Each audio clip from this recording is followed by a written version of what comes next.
Commissioning. Welcome everyone to episode 13 of our web series Decoding NEP 2020, brought to you by EduDev's School of Inspired Teaching and Learning and powered by Amrita Vishwa Vidyapeetham University.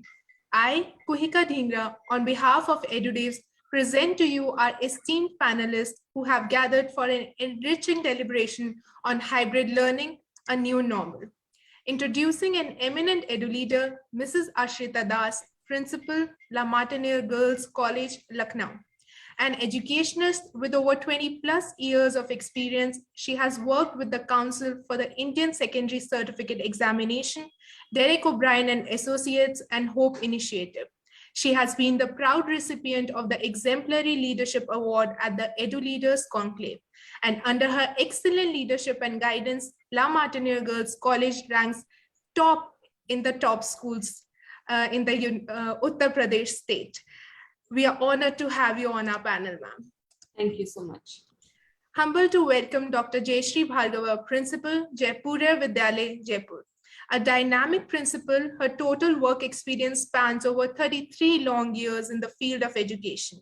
She has spearheaded several leading educational organizations, including Aditya Birla School and GD Goenka Public School, and has also been a proud recipient of prestigious awards like Dronacharya Samman and Shiksha Ratna Samman.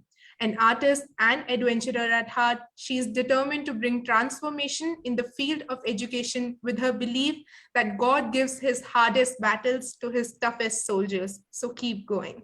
We look forward to hearing your insights today, ma'am. Proudly welcoming Dr. Swaminathan, Associate Professor, Department of Computer Science and Engineering, Amrita Vishwa Vidyapeetham University, Amritapuri campus. An expert in his field, he has a teaching experience of more than 11 years in Amrita University. His passion for teaching and mentoring students towards computational thinking, programming, data structures, and distributed computing truly sets him apart. A leader of Code at Amrita Club, Dr. Swaminathan is dedicated to training and equipping students to take part in national and international competitive programming contests. Thank you for joining us today, sir. I proudly welcome and introduce our moderator, Ms. Devyani Kapoor, a former principal, author, and passionate edu leader.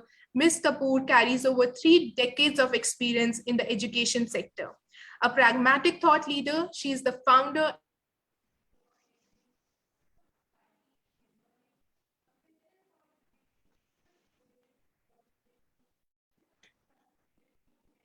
the field of education.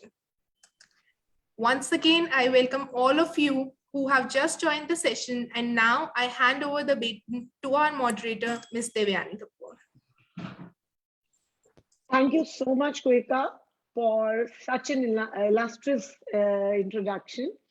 And I warmly welcome each of our esteemed panelists to the 13th episode of the web series Decoding National Education Policy 2020 in association with Amrita Vishwa Vidyapeetham.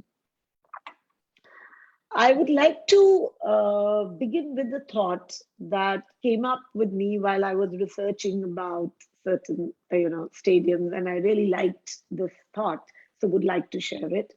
In 1960s, cities built multiple purpose stadiums for football games, baseball games, and concerts. There is a lot of culture of multi-purpose halls. These were supposed to be sleek, modern, broad enough to encompass the needs of every entertainment, every sport, and every industry. They were designed to be all things to all people, like any other multiple purpose hall. However, the multi-purpose stadiums weren't designed with the fans in mind, which led to having at times half-empty baseball games where fans had a horrible sight lines. In football, athletes were losing traction on the base ball infield and were slipping on the dirt. As far as the concerts were concerned, the stadiums were exciting, but they lacked sound quality of auditorium or amphitheater. This reminded me of the challenge that we are facing with a hybrid learning. If we are not careful, we all can too easily design those lessons that don't work for students, either at home or in the physical classroom. Today, we will be deliberating on a very contemporary and pertinent topic, hybrid learning, which is a new normal for all of us. As the world surges towards a new way of life, the question being asked is, what is the educational model from now on? As we were discussing a few minutes back, how will the classrooms function? Will the traditional education system resume? Will the online classes continue, that the kind of flavor that we've tasted, with half of children remaining non-responsive? Or is there a choice that offers bringing best of both the systems? So without spilling the beans and without much ado, let's begin to deliberate and hear what our panelists have to say. As always, today's session will have 3 rounds. The first would be the ice-breaking round, where one single question will be addressed to all the 3 panelists and they reflect their perspective on it. The second round would be a more specific round where a specific question is addressed by each panelist. And the third, last but not the least, is our Q&A round, which is our audience round, where audience have their queries being answered by the panelists. Moving on to the ice breaking. The ongoing pandemic has disrupted our lives, or maybe it has brought us into a new normal. And an estimated 1.2 billion children have been pulled out of classrooms globally. Today, 32 direct-to-home channels are dedicated to providing some kind of online education, but not all have access to online infrastructure. And I personally feel that classroom experience cannot be substituted with online learning alone. There is a need to explore the best hybrid model that combines the best practices of online and face-to-face classroom experience. And these are the lines of our Vice President, M. Venkaiah Naidu, during an event. My direct question to all the panelists is, how can schools and higher education institutions transition to the new setup seamlessly when the access to technology is still a challenge in, say, about 50 to 60% of the country? I begin by asking Ms. Ashrita Das, followed by Dr. Jaishri Bharara, and then the same question would be addressed to Dr. Swaminathan. Yes, Ms. Das. Good evening, everyone. Well, on the onset, I'd like to say that no transition, none, is absolutely 100% seamless. One has to accept that there would be challenges, there would be hiccups, there would be bends in the road, but we have to accept them and find solutions and move ahead. But to think that it's going to be seamless, I don't think would be very apt on ourselves to believe that. We have to be prepared for what may happen, what may not happen. And that is why when we did go into a lockdown and the school was suddenly faced with this new, absolutely new way of teaching or going online, we at La Martiniere didn't just hurry and jump into it without first training every member of the staff on how to deal with online teaching. What were the tools? What were the learning platforms available? We studied all that. We trained the staff. When the staff were comfortable with online teaching, then did we give the children the best that was there to be offered to them, because that's what parents are looking for, the best for their children. When they put them in schools like ours, that's what they want, and that's what we gave them. So you just don't rush into something. I believe you should study it, work on it, and then go into it. And I'm sure that the children and the staff realized that this was most important, that they went in as empowered individuals. The teachers were not just thrown into the sea and told to swim, neither were the children thrown at sea. It was a journey which we as faculty and as parents and as students took together. And I think that is most important. Well, thank you so much, Ms. Ashrita. And I think very well said that, and I would like to take my words back then, that yes, nothing is seamless. And but most beautiful was that, and that is why La Martini is what La Martini is for Lucknow, because you did not rush into it. You were not in a hurry. You took that deep breath and you said, okay, let me just train the staff, put everybody on the same page, and then take that journey together. Absolutely. Thank you so much for such an insight. And I'm sure people who are listening would have taken a note to it. Let's hear it out from Dr. Jaishri Bharara. Yes, Dr. Bharara. Thank you, Ms. Devyani. Well, first of all, I saw that this is the 13th episode. So the four of us, and Kuhika, we are going to break the myth that 13 is unlucky. With the insights coming from Dr. Swaminathan, Ms. Ashrita, and of course, the moderator has the most work to do. There should be a lot of learning, and we are going to break the myth and say that 13 is the luckiest number. Well, on that positive note, see, the transition has to take place. And I would, at the outset, compliment my teachers and all teachers across the globe who rose up to the occasion and did not let education be held hostage to the pandemic.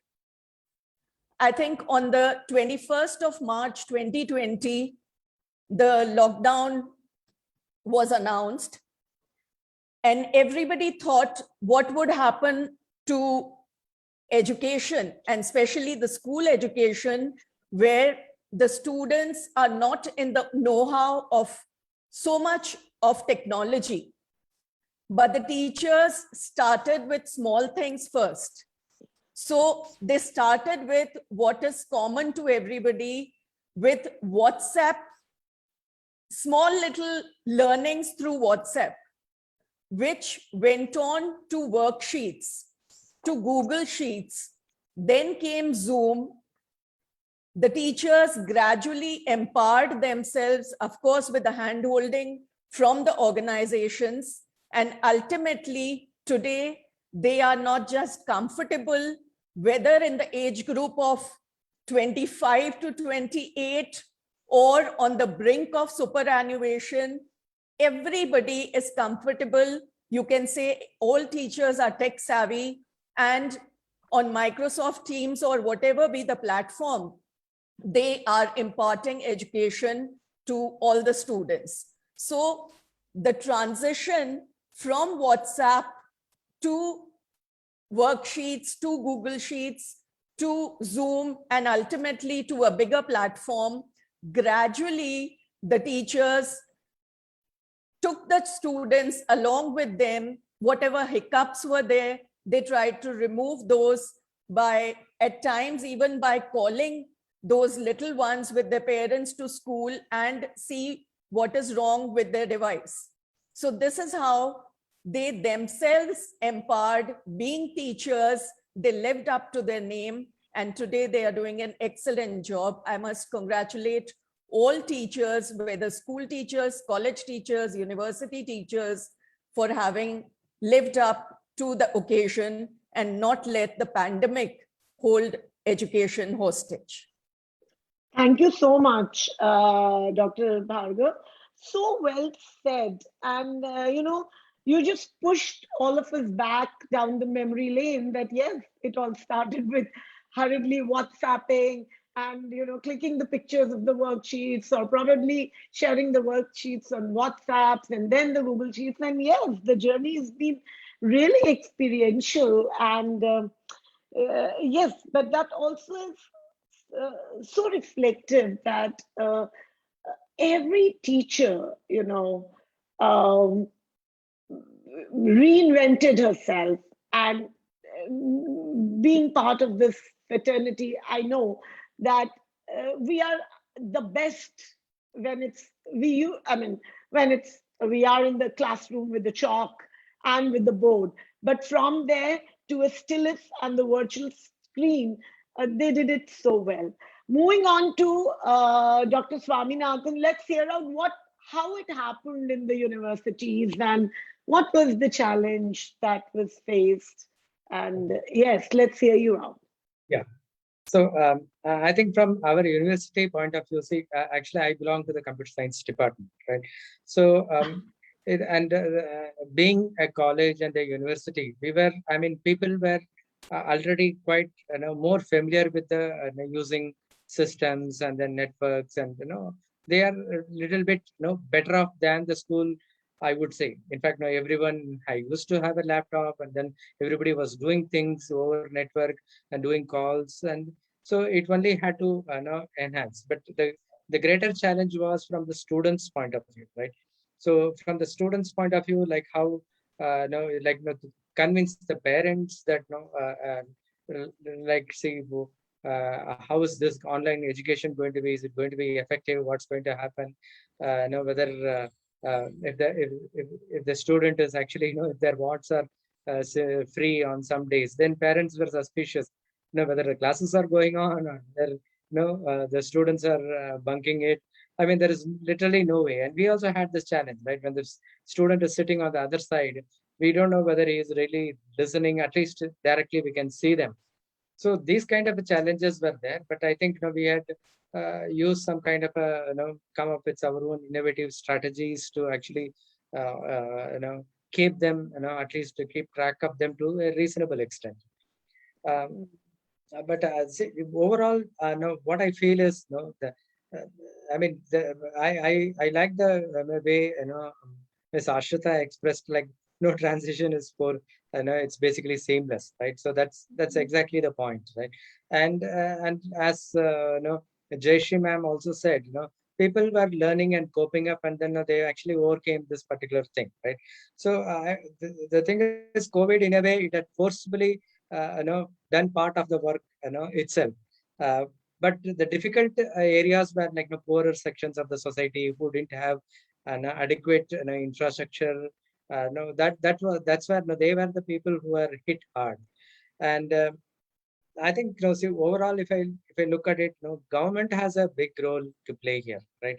Because you need to enable IT to all areas, and ensuring everyone in the country have access to them. Of course, now it's getting better and better, but that's the key thing, right? Here again, if you end up in some similar scenario, God forbid, if we end up in such scenario, then we need to be prepared. So I think just like now what we say, like we need clothes to wear, and then we need a roof on the top, and then we need food for the ourselves. Like that. No, it has become like you need to have a laptop, you need to have a network, you need to have uninterrupted electricity power. Those are the three things which has become added to the list. So and see, private guys are not going to get into in a big way unless they see some kind of a profits or whatever. Right? Of course, now there are some philanthropic wings for various organizations. For example, Infosys, Wipro, Microsoft Foundation, they actually do some kind of a help. They, although they have a business unit, they also have some kind of philanthropic unit. But no, they can do only as much. But no, the government is the one which can do quite a lot. And because I am from Amrita, I can say one thing is that no, so Amrita does a lot of philanthropic stuff, giving scholarship and then providing a lot of service activities and all that. What I have seen is, depending upon the calamity, those things actually change. So I have seen that during this particular phase, I have seen Amrita as an organization has reached out and helped out poor people, providing some laptops and then providing access. They have done like that. Okay. So there are some groups like this who will operate, maybe NGOs, they would operate, they would always help. But I think government has a big role to play to actually, enable these things, right? So these three things, what I said, the laptop, uninterrupted power supply, and a strong network. This has to be there in every inch of the country. So I think we have to move towards that. Okay, so I think that would, I mean, although it is not seamless, after some time, we will be comfortable. I think you've given us a very new perspective to this question. And yes, technology is the greatest enabler. It is here to stay. And the biggest challenge that we were talking about, that, how about the tier 2, tier 3, suburbans, rural areas? What is the level of access of technology in these areas? And excuse me, yes, the government is the biggest, biggest entity which Stakeholder, has to, yes, and I feel that government will have to somehow, collaborate and handhold or go on together with the private organizations for a full-fledged implementation of the policy. And I really like that, like the roti, kapda or makan, now it is laptop and uninterrupted power supply. And the third thing was, sir, the there's a laptop. strong network, right? So network Yes, you the need. strong Yeah. network. I think that was really nice. The three keywords for the 21st century, as said by Dr. Swaminathan, are laptop, uninterrupted power supply, and network. Moving on to, I think icebreaking round was really insightful. Moving on to the second round and the specific question. And my first question again is addressed to Ms. Ashrita Das. And Ms. Ashrita, in the simplest of the terms, I mean, what I would understand, hybrid learning can be defined as teachers taking, both online and offline classes simultaneously. One group of students are in the class, one group is virtually attending the class. So, it mostly depends also on the student's choice. As we were having this discussion with Dr. Bhargav, and I think I've had this discussion with so many others, that it's actually the choice of the students or parents whether they want to send them to the school or not. My question to you is, what are the working challenges that schools are facing in implementing hybrid scenario?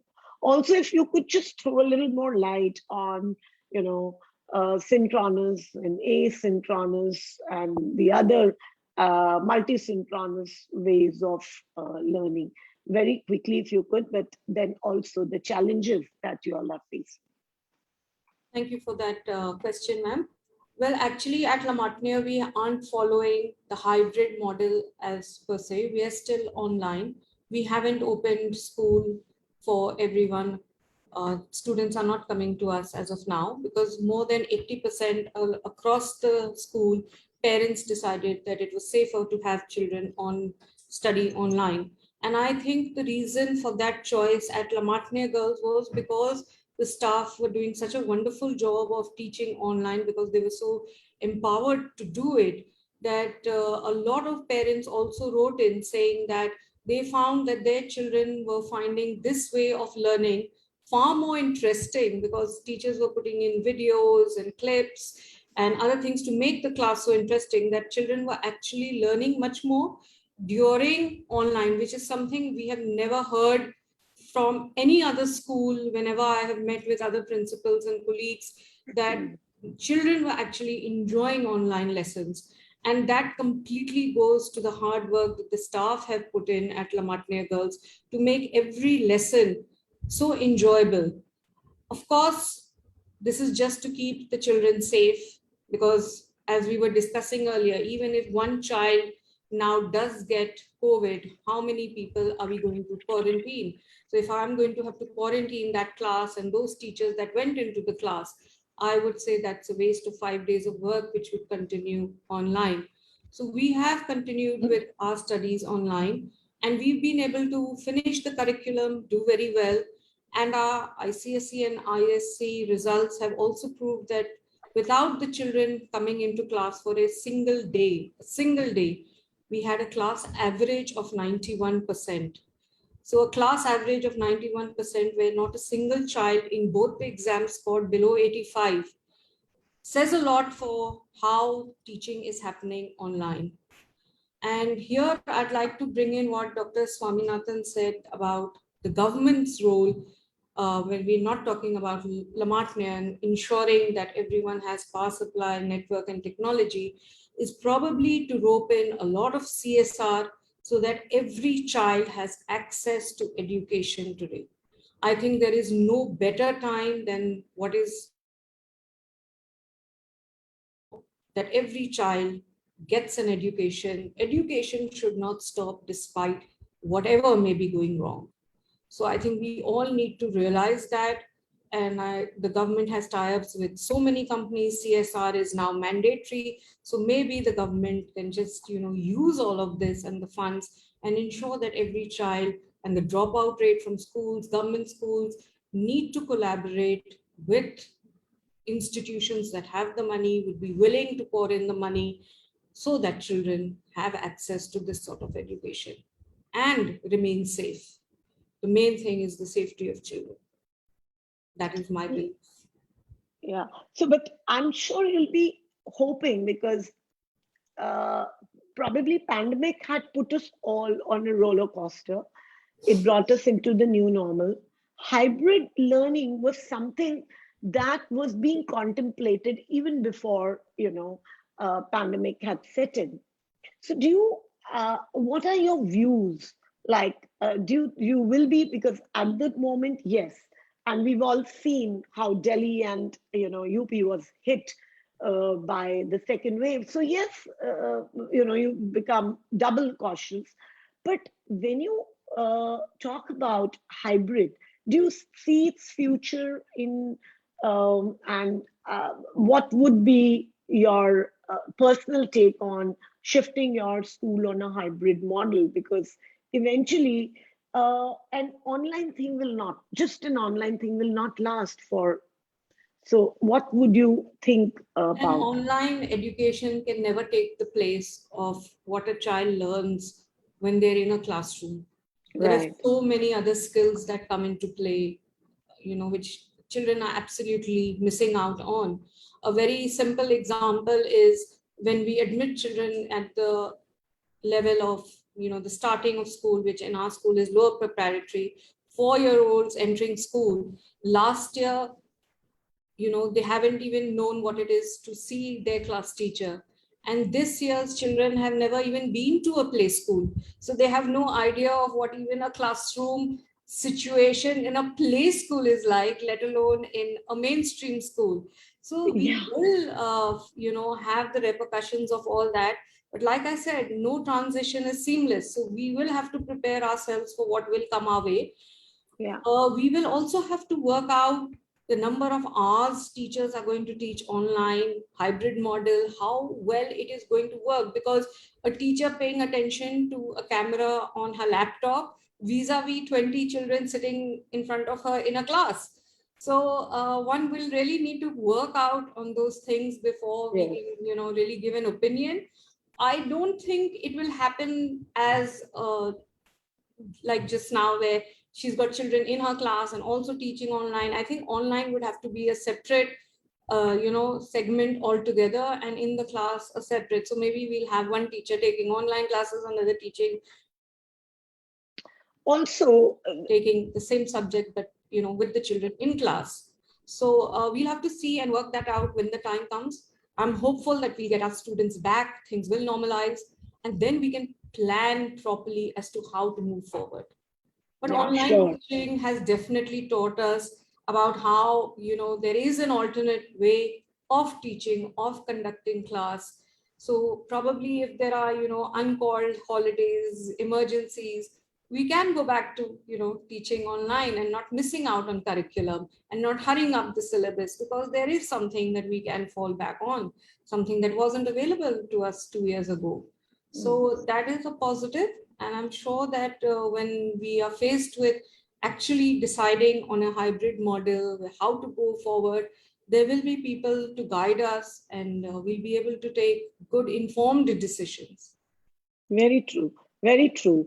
And I think you've just put it very straight and honestly on the paper, that because we are talking so much of hybrid learning, and are we actually prepared for that? It has become a buzzword in the educational corridors. But moving on to Dr. Jaishri Bharara, I will pick one question from where I left, Dr. Bhargav, where I left Ms. Das, and then also speak to you about the preparedness. So one, I would expect you to please throw some light on hybrid functioning, and two, that when it comes to hybrid learning, what I think is it's all about flexibility, a flexible learning schedule, flexibility in teaching modes, flexibility in how students engage with their learning materials, and flexibility in collaboration, communication, how synchronous, asynchronous learning. And that's the reason why hybrid is being so much talked about, because it does provide a lot of flexibility. My second question to you would be, are our teachers empowered to understand the hybrid working, and how do we encourage this kind of a trend? Yes, Dr. Bhargav. I think I've bombarded you with too many questions. No, see, we as teachers are used to this, so many hands going up and so many messages. I was just reading Ms. Mitali Bhattacharya's in the chat box, she's written, yes, hybrid learning is possible, but we need to seek the right gurus. Now, gurus, are they really present in today's world? As well go through research work and lot of reading and communicating with children of today. You talked about greater flexibility in the hybrid model.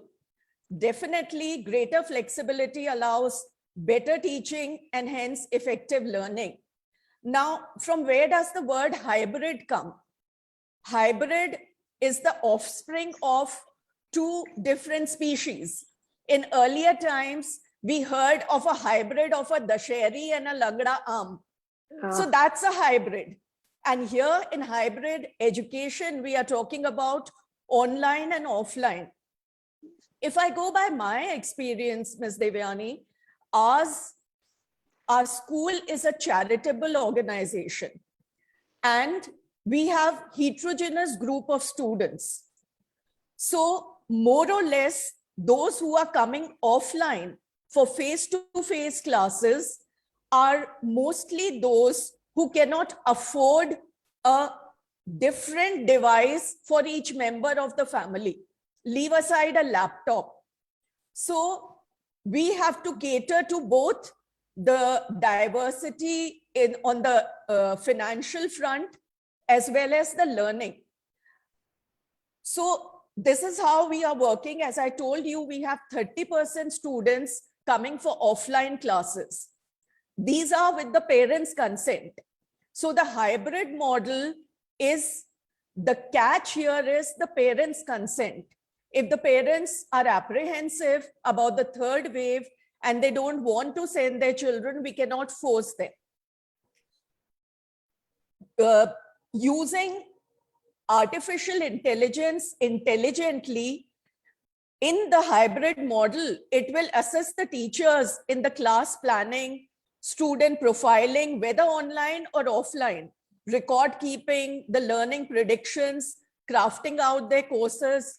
So, and it is said that online learning is 25% to 60% more effective than offline. Moreover, during the online classes, if the students have to do any research, they want to Google something, they have access to that. Whereas in classroom, that is not possible. On the other hand, if there are practicals to be done, some example has to be given live, then the online students are at a back foot, because what is happening live, the practical that is being performed, they do not have access to that. So there has to be a proper blend, a proper mix of online and offline. A way out can be that students are given some sort of an assignment to do at home, and then they come online and offline and discuss that. That is the flipped classroom. But then again, the catch is some of them will come prepared and some of them would not. If you and I are attending a conference and we are given a set of pre-reading booklets, how many of us read the whole thing? So there are a lot of challenges which need to be addressed for the hybrid model, but hybrid model is here to stay for sophisticated assessments, reporting, comprehensive student evaluation, pandemic or no pandemic, third wave coming or not coming. But we will have to have a mix and prepare the school students for the colleges, for the universities, and ultimately for the workplace, so that they can work from home and they can work from the office. So the preparedness, what the NEP says, has to begin from class 6, 7, 8, building their skills is what is possible through the hybrid model. Yeah, and one quick question, because there is a difference between blended learning and between hybrid. When we are talking about hybrid, we are talking that the lesson has to be very carefully planned. True. Where the activities that can happen online are the studies can happen at home, whereas the activities and experiential learning aspects can be taken care of in school or any other place. Correct. So the lesson has to be planned in that way. Now my question was that do our teachers understand that, as Mitali said, that hybrid model is a very good model and a very powerful model, but we need to understand, because teachers need to actually understand that there is a difference between blended learning and between the hybrid model. And when you're planning the hybrid model, the nature of activities, the nature of lesson planning has to be very different. And it is in a way that it's not that you're teaching the same thing online and same thing offline. It is that online, the students are involved in some different kind of, maybe research or something, but when they are offline, they are involved in experiential. So my take on the hybrid is this, and I'm sure, with principals and edu leaders like you will leave no stone unturned to empower the teachers towards understanding of hybrid teaching learning model. Thank you so much. In a hybrid model, the content is the same. To whom, the who is what matters. The difference between hybrid and blending is the who. In hybrid, the content is the same. It is being imparted to offline, face-to-face, as well as online. So the teacher needs to have a proper mix of both so that both are involved. Sure. Nobody is left out. The online students are not left thinking it is only for offline. What do we do? What sort of practicals that we do? So the same curriculum has to be devised in two different ways. One, practical in the classroom, and the other, research or some sort of a practical work through technology sitting at home. Absolutely. So the teachers need to plan in a way where when they look at a lesson, the activities will be different, the approach will be different, and the students will be engaged, whether they are offline or they are online. Moving on to Dr. Swaminathan. Dr. We have to embrace a hybrid teaching learning model. We are talking about this, that combines the positive aspects of technology with in-person mentoring and hands-on experimentation, what we were talking about a little bit earlier. University education should drive and not just respond to industry and technology. So that this has been a big debate, as the it doesn't have to respond and just provide the industry with those content ready students, but it has to actually drive. The innovation should happen here, and the application can happen in the industries. This has also been echoed in the national education policy, and which says that this is the time for the brightest minds of our generation to engage their time and energies in social and technological developments of the physical kind.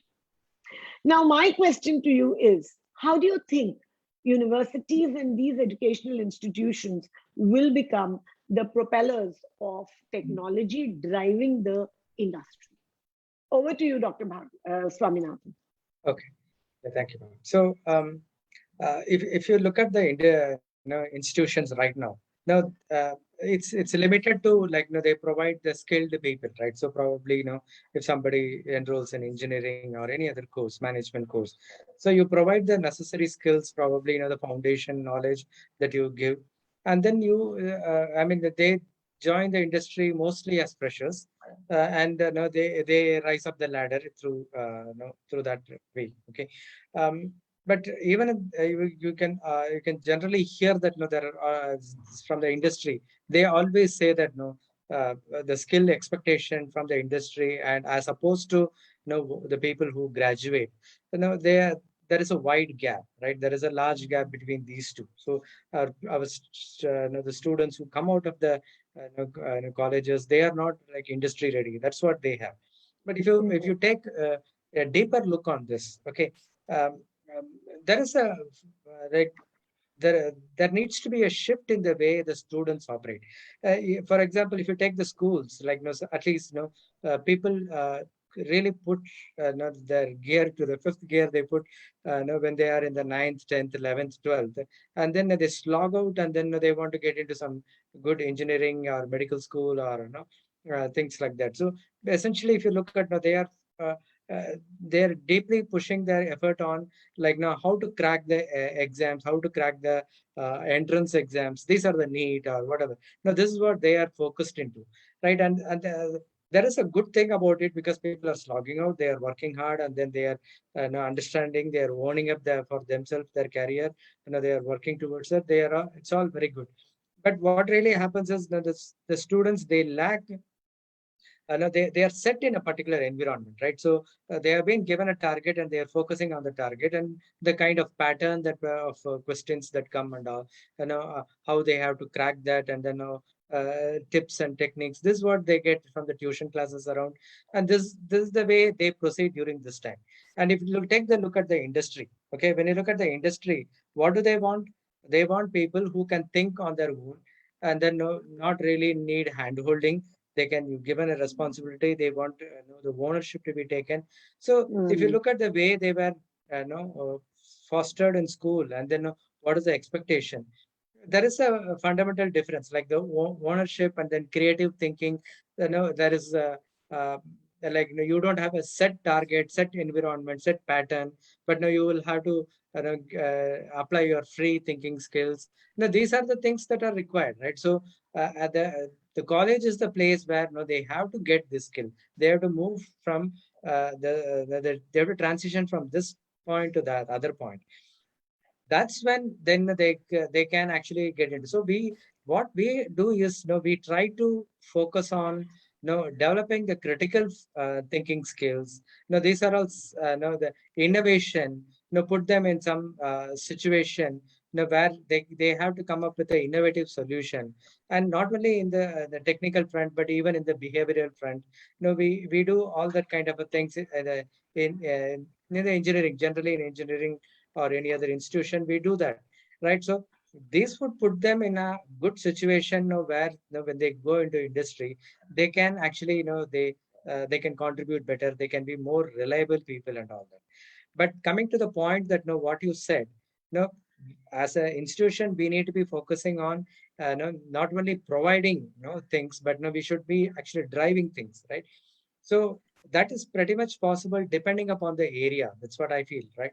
So for example, if you look at the new technological area, the way things proceed, and then the way innovations happen, at least in the computer science area, that I can vouch for, like today, AI is a big thing, and IoT and things like that. There are a lot of new jargons, new technologies coming. They have a direct utility to the community at large. So they are growing at a lot more pace. So how do we help them, right? So what I would say is the university stand is like, we are good at foundational knowledge, right? The theory behind uh, the stuff, the how things work. Okay, so but whereas no, the industry, if you look at, they quickly move into innovation of new technologies, and then adapting, and then look at the users' needs, and then they go on, right? So we are good at foundational, and they are good at this thing. And there are some key areas where the universities can drive and then help directly. For example, if you look at the artificial intelligence area, it's strongly grounded on math and statistics and all that stuff. So which is very strong in universities, right? So this kind of foundational knowledge we can provide to the industry professionals. Okay, but if you take an area like, for example, web development or Android development and all that, these are kind of technologies where I think education institutions are at the back foot, because they are coming from the industry. So we have to learn from the industry. So what I feel is there are some cross things that we can establish between the industry and the this thing, institutions. Right, the foundational knowledge should be can be always universities can we can look into, who can give support. And for innovation and the new kind of technological developments, the industry takes the takes forward Lead. first. So these two together, maybe there should we should have an ecosystem where these two can be transferred to each other. Maybe we get to, as a academic institution, faculty members, we get to work on some industry related projects or getting exposure to that. Just like how students go for internship, there also has to be a faculty internship so that we can get those knowledge. And then similar way, if the industry people want to get a grounding on the foundations, they should be able to come, maybe take a short-term course or a medium-term course, and then we should be able to provide. And that's how that thing can happen. And then the real research together, which would happen like now how it happens in the Western countries, that would happen. I think India is, we are still not realized that kind of a dream, like where industry and academia collaborate at certain level, right? So that has not come in India so much as it is. So there are some tiny pockets, like Indian Institute of Science, and then there are some institutions which actually do that. IIT Delhi, I think, they limited people do that, but it does not come in a big way, right? So I think that's where I think if we can do some cross learning between the industry and academia, these things will automatically come. That's my thought. I think very well explained. I mean, I was focusing on each and every word that you were speaking, that yes, the need is collaboration between industry and academia. And maybe, there has to be a two-way, like a symbiotic relationship between industry and academia, that it's not just about students going for internship, but it's also about faculties getting to understand that what is the need, what is the requirement in the industry, and vice versa. Thank you so much. And I'm sure Amrita would be functioning on this when you have that kind of an insight. Is Amrita one of the few universities who derive the industry through their research in technology? Certainly, we have a lot of tie-ups. See, for example, we have at the postgraduate level, we have like cybersecurity courses. Then we have new MTechs, at least 20 to 25 different MTech programs focusing on some newer and newer skill, and we start new MTech programs. So that's how we kind of get into specialization, and we have tie-ups with the industry, and then the actually the students get recruited in these kind of industries, like be it AI, be it cybersecurity, be it wireless. These things we can we are getting into, and Amrita is very active and very aggressive in terms of like what the technology, where it's going, where it's headed, and then how we should adapt. So that I would say Amrita has Great. Great. That's commendable. Thank you so much, sir. Thank you for your insights. The first round went very well. Moving on to the second round, and again, I would move to Ms. Ashrita Das. Now, education, Ms. Ashrita, education drives the economy of a nation to chart the course of prosperity through the useful application of knowledge. Now, we face a complex demand in education. And though our diversity, our magnitude of our country is a strength, but we cannot deny that there is a marked rural-urban geographic divide. And national education policy has very lofty ideals. I wouldn't say it's overambitious. It's a robust document which speaks a lot about technology enabling. What will be your suggestion to the government and educational institutions to bridge this kind of a gap between tier one and the rural, suburban? How will this lofty ideal envisioned in national education policy be fulfilled? And what is your take on that? Yes, Ms. Ashrita. National Education Policy 2020 is an extremely positive body of work. And having said that, I really wish a little more clarity had been given as to how to bridge these huge differences we have. And unfortunately, we do not have a clear roadmap on that. And so that is going to be something I think we will all need to work together, not just the haves and the have-nots, separately, but everyone together. As Sir also said, it is for everyone, not just educationalists, but industrialists, analysts. What is the future going to hold? What are we training our students for? What vocational courses are the ones that we would like to build on, which is going to give employability to our students, for the children, for the future? What are we really looking at? And that is something we will really, really need to work on.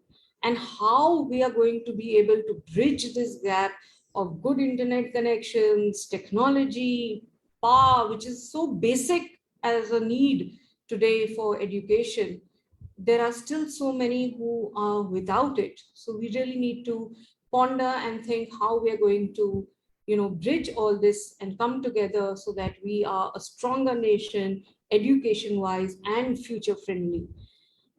My suggestion for institutions probably at this juncture is more to collaborate first at local levels, cities at local levels, schools at local levels. And when they form the base, then we move to the next level of joining forces.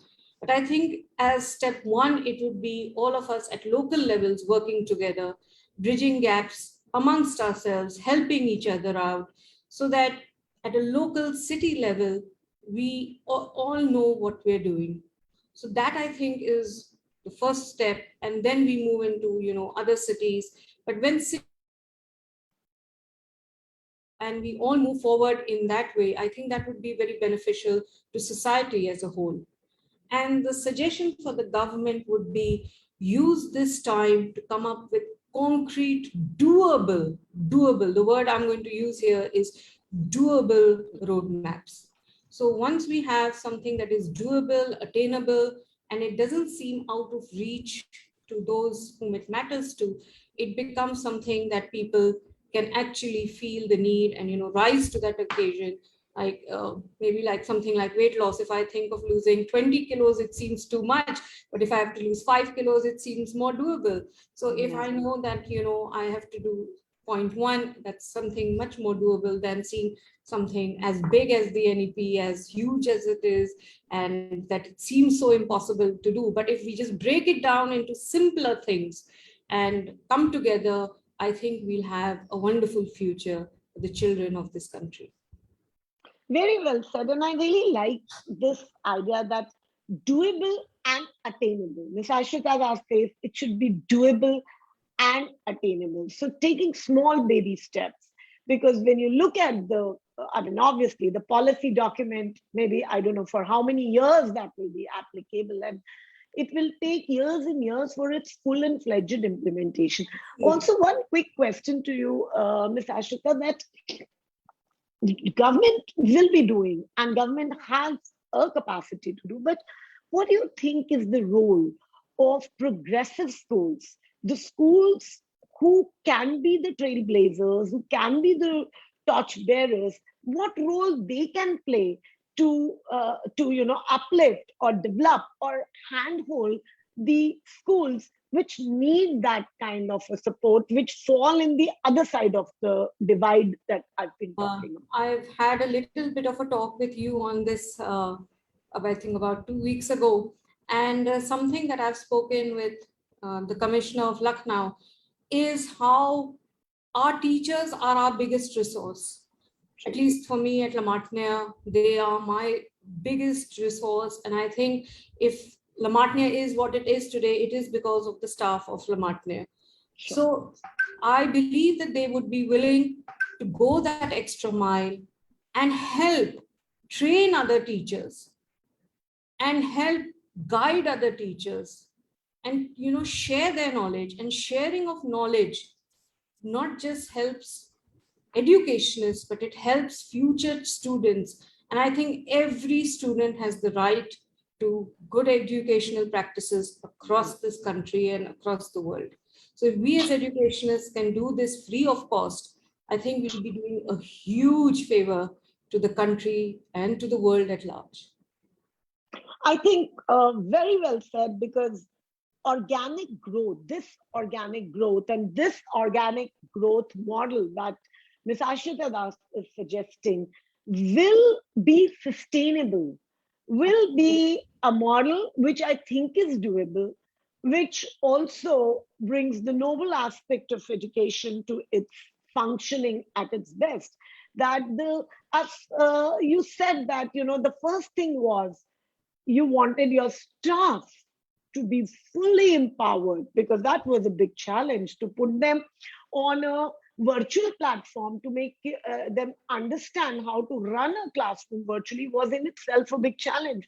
We talk about hybrid, but have we fully equipped our teachers to even function on a virtual classroom? So, because there are categories of schools. Why we took up hybrid model? Because as I said in the beginning, that we had this topic cropping in. But then the gap is so much from a progressive school of A type, A tier city, tier one city, to a school in rural area, to a school in suburban. The gap is wide. And I think teacher is the all policy documents, whether it is Kothari Commission or the other policies, the national education policy in itself, they identify the critical role that a teacher plays. So yes, I think you've said it all, that teacher training becomes exceptionally important. Thank you so much, Ms. Ashrita. And NEP also says that teachers need to be trained, workshops have to be conducted, a number of hours of teacher training is a must now in NEP. Yes, it has defined 50 hours of continuous professional development. I think this has put a lot of pressure on all the principals, because you know the document has given this line, and I was reading it as the paper was here, and now it is, when it comes to reviewing, when it comes to the assessment at the end of the year, they will say, okay, where are those 50 hours of training? I wouldn't say it's pressure. I think it's a wonderful opportunity that we've all got to learn so many things that we never knew existed in the market. Yeah. I really don't think it's pressure. I think it's been a wonderful learning experience. We've learned a lot. So along with my staff, I myself have been trained online for online teaching.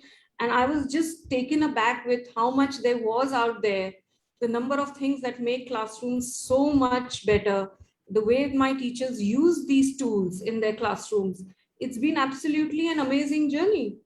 So to be able to run a quiz, to be able to, have, short answers being answered immediately, children seeing how well they've done, dashboards being used, and all these tools within a 40-minute lesson, it's been new learning for us. And it's been very empowering to know that, we can do it. Yes. And I'm sure with this kind of a positivity and this kind of a proactiveness, you're sure are going to make a lot of difference in the, not just in the city, but in the state as well. Thank you so much. Thank you, ma'am. Yeah. I have a question for Dr. Swaminathan, because we've been only talking about schools, and for the Indian education system, Dr. Swaminathan, and the job market had been suffering from a lack of synchronization for a long time now. The hybrid model of education and training boosts, of course, self-confidence and prepares the trainees to self-discipline and self-dependent qualities that have real-world applications, as you were just speaking in your previous segment. Taking from there, and the 8 better prospects of course, professional growth. Can the hybrid model be effectively used as a solution to this scenario?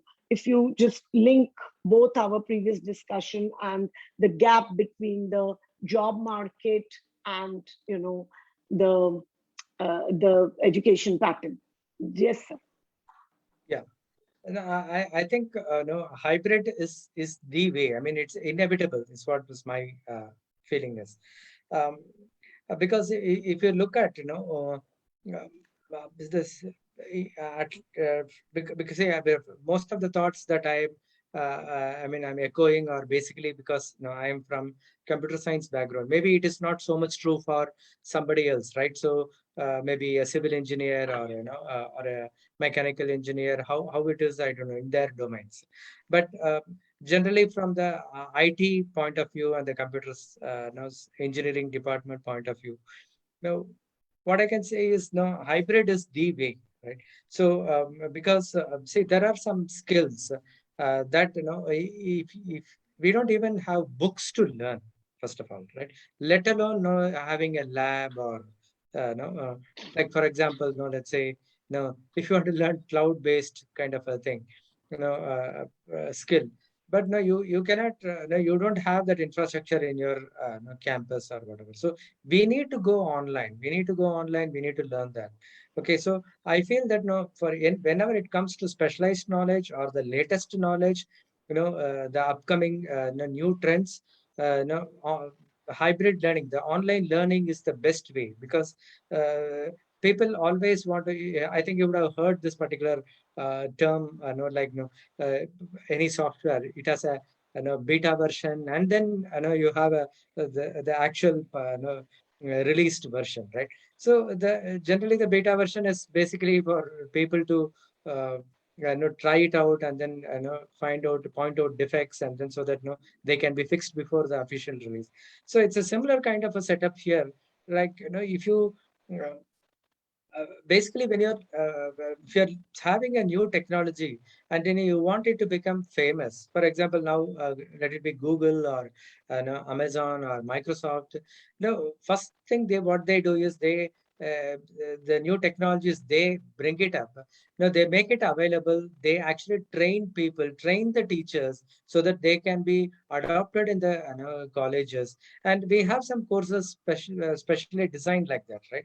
So such knowledge, where will you get? You won't even have books to written by someone, because by the time somebody writes the book, complete book, this technology itself would have got outdated to some extent.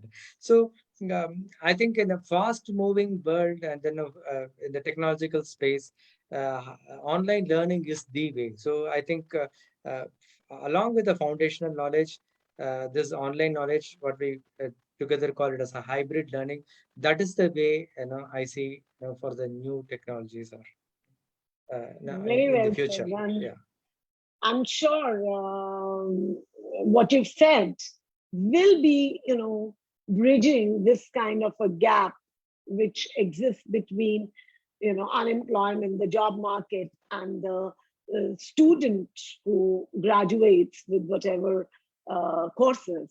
So that is a very, very pertinent point that you made. We are already running late, so I will be moving on to our third round, which is the audience questions. And we are always very lucky, and we have very participative audience who keeps us motivated by posting so many questions.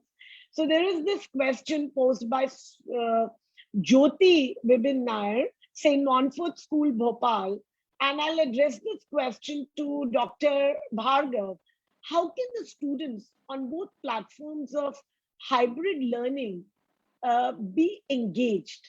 How do you, motivate your teachers, Dr. Bhargav, to motivate, engage students? Because that's become a major problem, engaging, student engagement.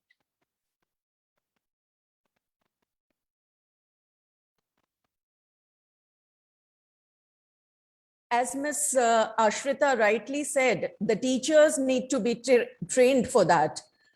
Well, of course, it's been a good 18 months now, and the teachers, since they started with the online classes, and recently they switched to the hybrid model. So what needs to be done is that while the students are in the class, the practical aspect can be taken care of, and the students who are online, they are to be given assignments which they will research and submit in school. For doubt clearance, they can always come to school.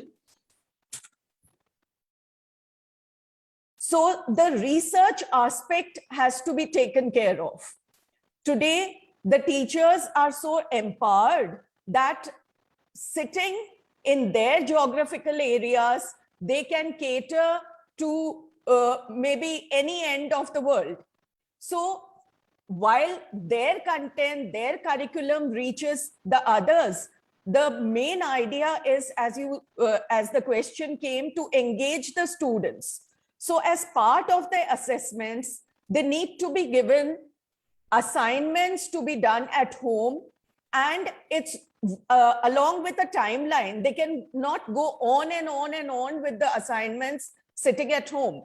They need to be submitted within a specific time frame. And today, as we are doing, there can be buddies and there can be mentors, because 2-3 students are sitting together at home and taking the online classes. One of them may even come to school and have a face-to-face experience. So if they form the buddy system or the mentor system, then everybody would be engaged. Whatever is done in the class, the mentor or the buddy takes back home, and within the small group, they can work on the experiential learning and the practical aspect. Thank you so much. Thank you so much. And I'm sure the teacher who has put this question would have got the answer from our expert. Now, my next question is addressed to Ms. Ashita because it's a very deliberate choice. Because Ms. Ashita has been saying that, virtual teaching has really done wonders in Lamartne.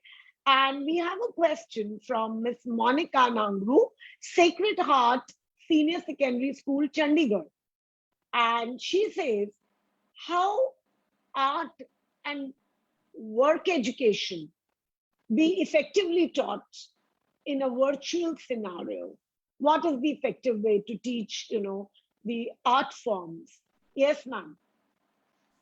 It's been a wonderful experience of teaching even the art forms. You should see the way not just my teachers, but even my senior students ran off a summer camp where they taught music, they taught languages, they taught dance throughout the school, from the little ones of 4 years old to the 18 years old children. And these were taught not just by my staff, but by the students. So it's been an absolutely amazing experience, and there's been no difficulty at all. None at all. And it has happened. Were they receptive? Were the students receptive? Absolutely. They looked forward. They've learned yoga. They've learned dance. They've learned classical dance. They've done it all. They've done it all. My little daughter also was learning yoga online, and she was getting up at 6 in the morning for that class during summer vacation. That is how engaging it was. So I'm sure where there's a will, there will be a way.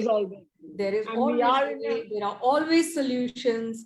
And it is for us to just find them, make them interesting. We had drama, we had theater, we had it all.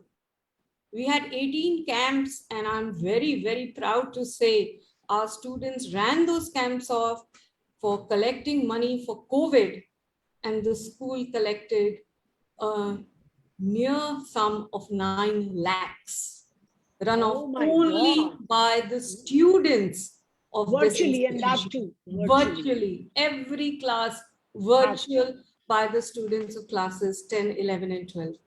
So if the students could do it, and the way my teachers are handling every class, there is really very, very little that is missing from a child's education. I'm not talking about the social aspect, the social learning that comes with coming to class. I'm just talking an education. And now we are doing most of our co-curricular activities online. So even that is happening. The next week, we have an international student, co-curricular activities where students from Dubai are joining us online. And this would not have been possible had the students would not have flown into Lucknow to participate in a college event. But they're doing it because now it's online. And we have TEDx going online. We have a B conclave, that is the economics and the business conclave happening soon. So it's all happening online, and it's happening beautifully. So I think we don't need to worry. We just need to plan, train ourselves, and it's just all there for all of us to learn, to up ourselves. And I'm sure once we all learn, it's easy to do. There's one very interesting question. This is by Miss Rati Juneja, KR Mangalam World School, Delhi. And I think I would like all the 3 panelists to very briefly dwell upon this in their own way, how they've been doing. How do we have a parity in assessment of a hybrid teaching learning when one set would be in the class, one set at home, some activities, experiential learning happening, some virtual research? So maybe not the steps, but the philosophy behind it. Some light, if you could throw, Ms. Ashrita, on assessment patterns. Like, would they need to be reinvented, or would they I need to? think they would need to be reinvented. And to be very, very honest, I really haven't given it much thought. It's something that's at the back of my mind. I haven't Right. really gone and delved into it to see how it would work. We've been, as you can see, we've been so busy with things that are coming up, No, but yes, next week and the week after. But yes, definitely it won't be everyone on the same platform. It would have to mean, I would presume it differential. would have to mean different testing, different type of questions, because it's not the same playing field. It's going to be two different playing fields. So I think we'll have to Absolutely. really look at it And I that think way. you're right, because you can't just jump. First, you need to understand we are Absolutely. settling with the virtual. Now we talk about hybrid, and suddenly in a hush hush, we cannot design a system. As I was speaking that thought in the beginning, that we can draw a very fancy system which fails to satisfy the various stakeholders. So thank you, Ms. Ashita. Dr. Bhargav, what is your take on this? If you could just throw some light, I would like to hear you out on assessment.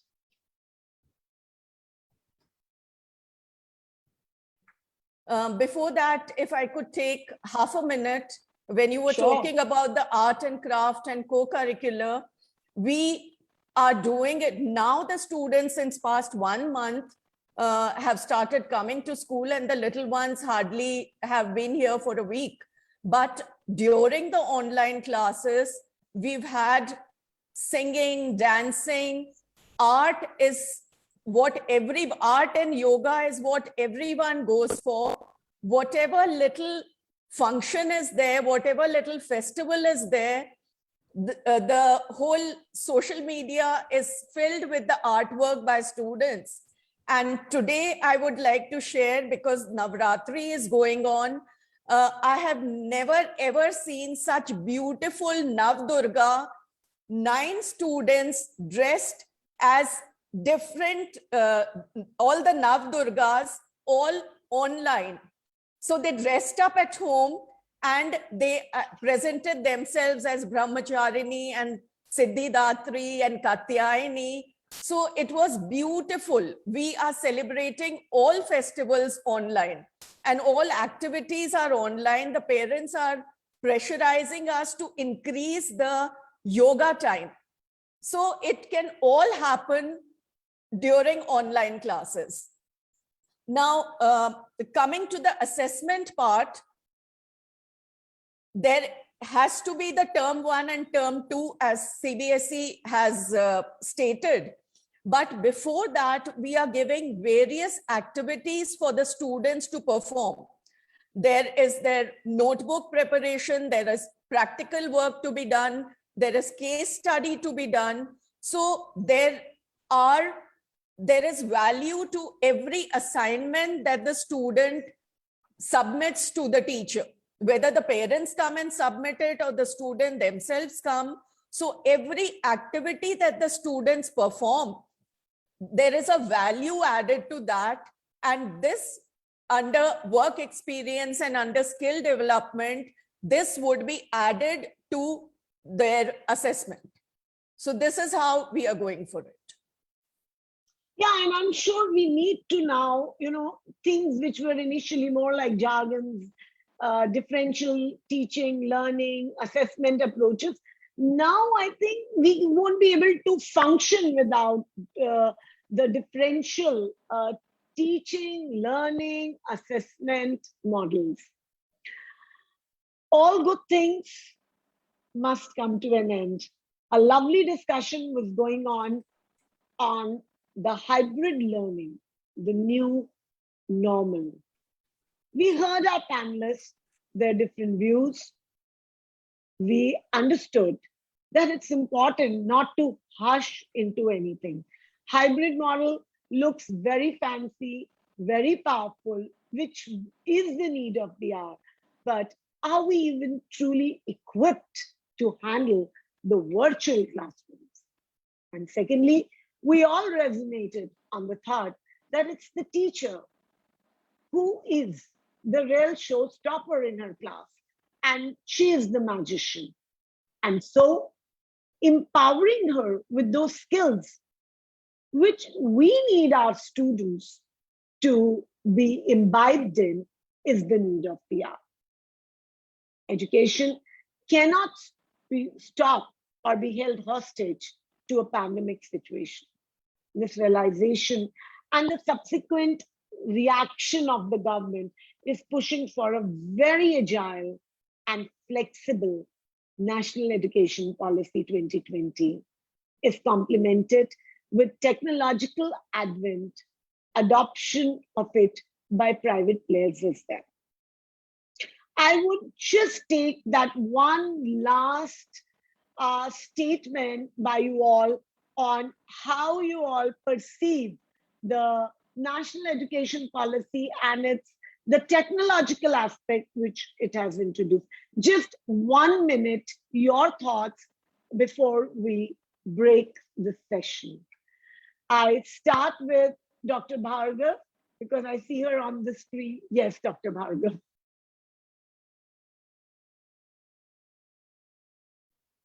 1 minute, ma'am. Absolutely. The new education policy is not for today. It is not for the next 5 years. It is to make the students ready for the college, for the university, and ultimately for their workplace. But the preparation for that has to begin today. And the way it has been mentioned in the new education policy to develop the skill set of the students and to give them a choice to develop their skill right from class 6 is what is important and what we need to do. We deliberated upon the hybrid learning, the online, offline. And having said all that we did, the interaction between a student and teacher is crucial to enable higher order thinking skills and improve application of the concepts taught. The applications, the concepts may be many, but how is it applied? Applications can be taken from Google, from the internet, but how is it to be applied? The teacher or the guru is important. Moreover, in addition to this, it is important to note that other skills can be developed sitting at home, online, through the internet, through Google, through YouTube, but the social and soft skills need hand-holding from a teacher, and they cannot be accurately replicated by technology. Therefore, a blend of both online and offline is absolutely paramount. Thank you. Thank you so much. Thank you so much. Yes, Ms. Ashrita, what would be your message to our viewers about technology in the national education policy? I think it's a blessing. We've learned a lot. The children knew so much more than us. We learned a lot from our students. They were able to teach us many things that even we didn't know. And it has been a wonderful process. And I think we are all the richer for it. And to any child who feels that, oh, I'm stuck with a pandemic and my future is dark, I belong to these years when we've had a pandemic, I think we need to grow out of that. There are opportunities, and there have been times when history has taught us that despite so many setbacks, whether it was 9/11, whether it was smallpox, whether it was anything, the human spirit rises above. And I think we all need to accept that, move forward, and we all have a beautiful tomorrow, because these children that we are nurturing are way ahead of their times. And we are blessed to be leading these children. Thank you so much. Thank you so much. Moving on to you, Sir, Dr. Swaminathan, your last thoughts to our viewers today. Right. So what I feel is, no, NEP is a great possibility, but although, no, as no, other people mentioned, that it will take some time for it to realize, the entire thing, right? So whatever NEP, guidelines, have been put forth. So, but I think fundamentally, if you look at it, it all boils down to, like, encouraging, see, in this technological area, whatever you do which is very mundane, it will be kind of automated, or you can be easily replaced. But what remains is that, no, uh, think about, like we have to focus on developing the critical thinking skills, reasoning, and probably assessment and judgment, and then communication skills. As always, it has been very important, and then also prepare, students to learn newer and newer, tools and techniques that will come up, because I think things are going to change, a great deal. What we do today and then what people will do 5 years from now, there will be a remarkable difference. So I think we need to be very flexible in terms of learning newer and newer ways of living, newer tools and techniques. And we also need to establish forums to get exposure to new stuffs. So apart from teaching the regular courses or subjects in the school or colleges, we also need to have, which actually NAP, provides, right? So basically, getting exposure to newer stuff and the different kind of things, not only, like being a bookworm, but beyond that. So I think I'm truly hopeful that, no, I mean, we will be able to realize all this, in some future, and I think it would be a great thing for education. So thank you so much, and thank you to other panelists also, Dr. Jaishri and Dr. Ashrita, for their reviews. And it has been a good experience for me learning from them. Thank you, Thank you ma'am. so Devi much, and ma'am. sir. Yeah. Thank you so Yeah. much. As India accepts virtual classes, freedom of subjects, flexible assessment, it will become easier to train the next set of workforce who are already quite adapted to virtual platforms. The system is resetting its baseline. As businesses, as usual, is threatened, education has found a new normal in blended and hybrid model of learning. We will be back soon with the next episode of Decoding National Education Policy 2020 to deliberate on another important theme.